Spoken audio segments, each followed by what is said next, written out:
JJP ने 7 दिसंबर के लिए अपनी स्थापना दिवस रैली की जगह का ऐलान कर दिया है। जेजेपी 7 दिसंबर को जींद के जुलाना शहर के अंदर अपनी प्रदेश स्तरीय रैली करेगी। इस रैली पर सबकी निगाह होगी क्योंकि ये रैली चुनाव के ठीक 1 साल के बाद हो रही है और ये रैली की सफलता और असफलता तय करेगी कि अगले 5 साल के अंदर जेजेपी का कैसा ट्रैक रहेगा, जेजेपी के लिए कैसे हालात रहेंगे। नमस्कार, मैं हूं कुलदीप शिरान। आज हम खरी खरी न्यूज़ में चर्चा करेंगे जेजेपी की 7 दिसंबर को होने वाली जुलाना रैली की।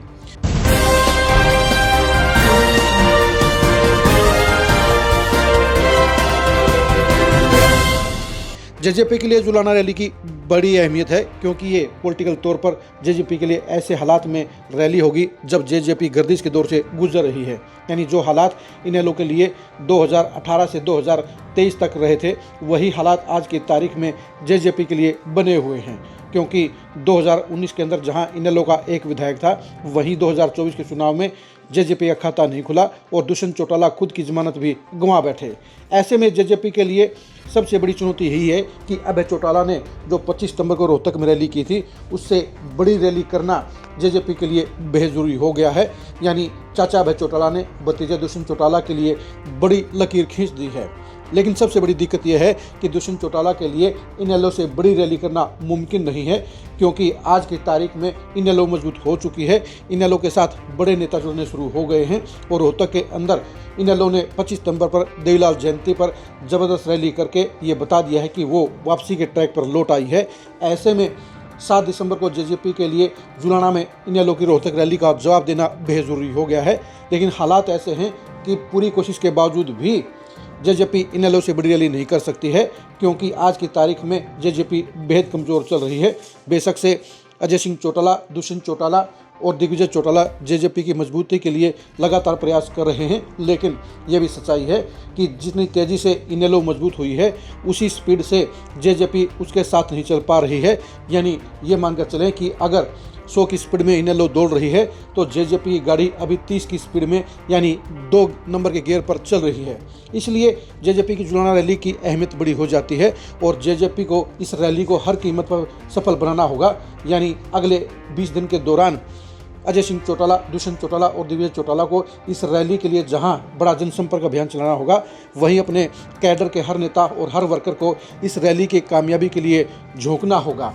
जो करंट इनेलो के कैडर में रोहतक रैली के लिए था, वैसा ही जुनून और वैसा ही करंट जेजेपी को अपने नेताओं और वर्करों में डालना होगा, तभी रैली में असरदार भीड़ जुट पाएगी। क्योंकि अगर ये रैली फेल होगी तो फिर दुष्यंत चौटाला के लिए अगले 4 साल पकड़ना बेहद मुश्किल होगा और 2029 के लिए भी जेजेपी के भविष्य पर सवालिया निशान लग जाएगा। उसके सफल होने के आसार खत्म हो जाएंगे।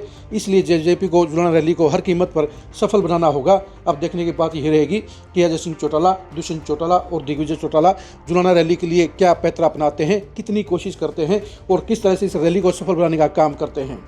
दुष्यंत चौटाला बखूबी जानते हैं कि उनके लिए जुलाना रैली कामयाब करना बेहद जरूरी है क्योंकि आज की तारीख में जेजेपी उस दौर से गुजर रही है जहां उसके ऊपर सवालिया निशान लग रहे हैं और उसके लिए 2029 बड़ी चुनौती बनी हुई है।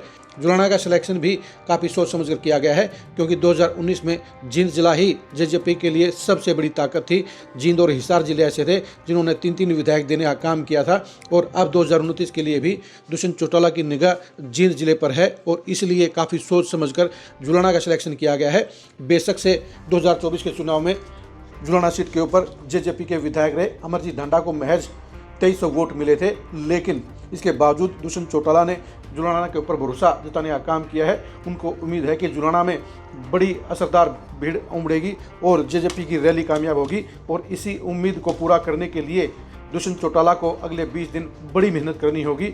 यानी जुलाना की रैली के ऊपर जेजेपी का पूरा 4 साल का भविष्य टिका हुआ है और इसलिए पूरा अजय सिंह चौटाला का परिवार इस रैली को कामयाब करने के लिए कोई कोर कसर नहीं छोड़ेगा। आप जेजेपी की जुलाना रैली को लेकर क्या सोचते हैं, कमेंट करके जरूर बताइए।